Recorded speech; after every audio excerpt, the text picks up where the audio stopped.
अच्छा, वहाँ के लोगों का डांस बहुत स्लो होता है और बहुत रिदमेटिक होता है। आपने डांस वगैरह सीखा क्या? डांस स्लो ఉంటుంది. అక్కడికి డాన్స్ చాలా స్లోగా ఉంటుంది, రిథమ్ ఉంటుంది. Yes, sir. The dance was very slow, and in our last day we had cultural activities also. Here we saw some of the cultural activities. The Gadwali song they played, and some of like they danced for that. It was like slow motion. First we felt like why these people are just moving like that. After that we sync with rhythm. It was feel like very good dance. In our state we had like and I'll say in Telugu it was a natu, like full we will dance with full of josh and we just get tired. But there it was slow motion with a rhythm, sir, which felt like a meditation and peaceful thing. We just felt like we just went to dream and we just seeing like that only. There is no that much hard and not like that, and just we are like dreaming and seeing them. They are just dancing like with a slow motion. We are also dancing with like that. Bhavya गारू, आपसे बात करके ये भावना और सशक्त हुई है कि मेरे देश के युवा के लिए सबसे पहले देश है. The Yes. Way you have upheld the spirit of एक भारत श्रेष्ठ भारत विल इंस्पायर अदर्स. अच्छी बात यह है कि आपने खूब मौज मस्ती की. सही में आपकी रील्स देखकर तो आपके आंध्र प्रदेश वाले दोस्तों फूंगों में आ गए होंगे. ऐसे ही हमेशा प्रसन्न रहे. बहुत बहुत बधाई. चलो अब और किसी से बात करते हैं. किससे बात करनी है अब? बहुत धन्यवाद भव्यश्री जी. अब मेरा अनुरोध है अंडमान एवं निकोबार द्वीप समूह से हमारे साथ जुड़ी माय भारत वॉलंटियर सयंतिका मिस्त्री जी से कि वे अपना अनुभव हम सभी के साथ साझा करें. Namaskar to Honorable Prime Minister Sir. My name is Shayantika, a proud My Bharat volunteer from the very beautiful Andaman and Nicobar Islands.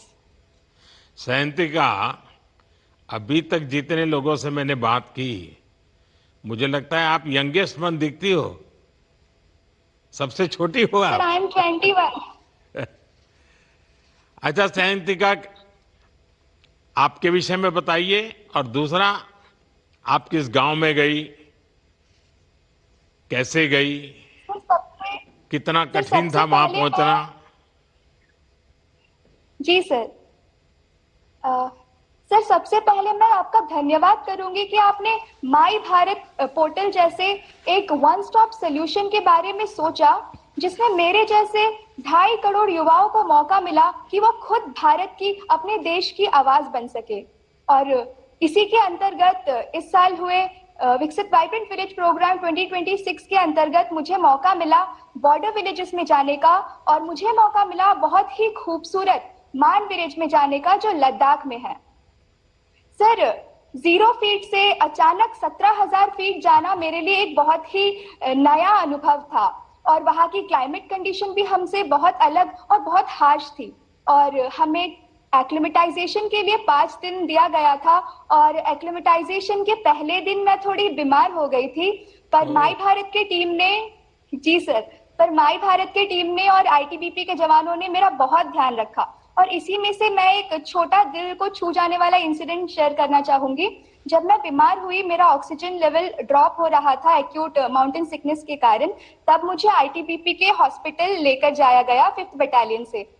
तब सर मैंने वहां डॉक्टर को, आईटीबीपी के डॉक्टर्स को कॉन्वर्सेशन करते हुए सुना अपने ही जवानों से कि हम आपकी बाद में चेकअप करेंगे, पहले हमें इस बेटी को ठीक करना है जो हमारी मेहमान बनकर आई है. इससे मुझे पता चला कि हमारे आईटीबीपी के जवान ना सिर्फ हमारी बॉर्डर की रक्षा करना जानते हैं, बल्कि उनके मन में उनके देशवासियों के लिए भी कितना प्यार और कितना केयर है. सयंतिका, आपने अंडमान निकोबार से लद्दाख तक की यात्रा पूरी की.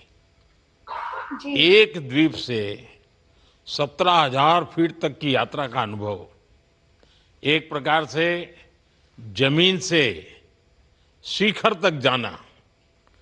आपके लिए अंडमान का जीवन, वहाँ के लोगों की कठिनाइयाँ,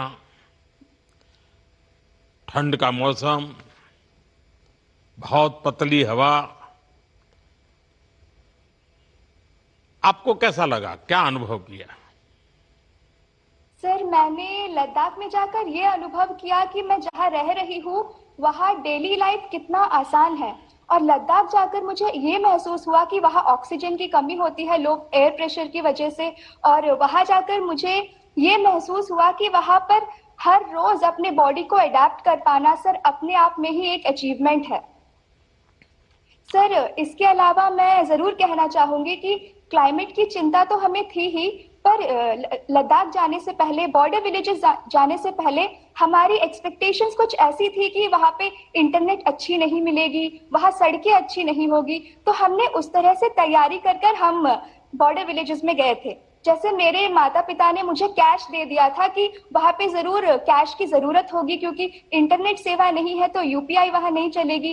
पर वहाँ जाकर मैं आश्चर्यचकित थी देखकर कि उन बॉर्डर विलेजेस को, जिन्हें लोग लास्ट विलेज कहते हैं, वहां पर सिर्फ इंटरनेट की अच्छी सुविधा मिल रही थी और हमने यूपीआई पेमेंट भी किया वहां पर। अब हम उसको प्रथम गांव कहते हैं, अब हम उसको लास्ट विलेज नहीं कहते, फर्स्ट विलेज कहते हैं जी।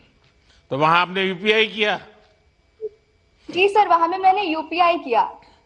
वहां के लोग यूपीआई के जानकार है, करते हैं यूपी का उपयोग? जी सर, बिल्कुल जैसा हमने सोचा था वैसा नहीं है। हमारे ही जैसा वो भी यूपीआई का इस्तेमाल, क्यूआर कोड रखते हैं, इवन वाईफाई भी रखते हैं कुछ कैफेज और होटल्स में। तो फिर तो आपको वाईफाई मिल गया, तो फिर तो आप अपने में ही खो ही रही होगी। बिल्कुल नहीं सर, मैं वैसे उतना फोन देखती नहीं हूँ और वहाँ के वादियों में मैं तो बिल्कुल खोस ही गई थी वहाँ के प्यारे प्यारे लोगों के साथ। ज्यादातर मैंने बच्चों के साथ बहुत टाइम स्पेंड किया और वहाँ के बच्चों के नाम भी सर बहुत प्यारे प्यारे और यूनिक से थे। मैं शेयर करूंगी, मुझे कुछ बच्चों के नाम याद है, गास्केट, देस्केट, ढोलकर, नामयाल, तेंजिंग, ये सारे मेरे वहाँ बच्चे दोस्तों के नाम हैं जो मैंने बॉर्डर विलेजेस में बनाए। उन बच्चों के मन में सवाल क्या था? पूछते होंगे तुम ये समंदर कैसा होता है, तुम अंडमान निकोबार से आई हो? जी सर, वो बच्चे जानना चाहते थे कि हम कहाँ से आए हैं। सर, जब मैं मान विलेज के प्राइमरी स्कूल में गई थी तब उनके क्लास में उनका क्लास बहुत सुंदर था, प्यारे प्यारे पेंटिंग्स बने हुए थे दीवार पे और उसमें एक भारत का मैप भी था। पर सर, मैंने वहां नोटिस किया कि हमारे अंडमान एंड निकोबार का मैप वहां में नहीं था, तो मैं उन्हें दिखा नहीं पा रही थी कि देखो यहाँ में अंडमान होता है। फिर मैंने उन्हें समझाया, ये जो यहाँ में समुंदर है भारत के नीचे, यहाँ में हमारा अंडमान है। और मैं एक छोटा सा इंसिडेंट शेयर करना चाहूंगी सर।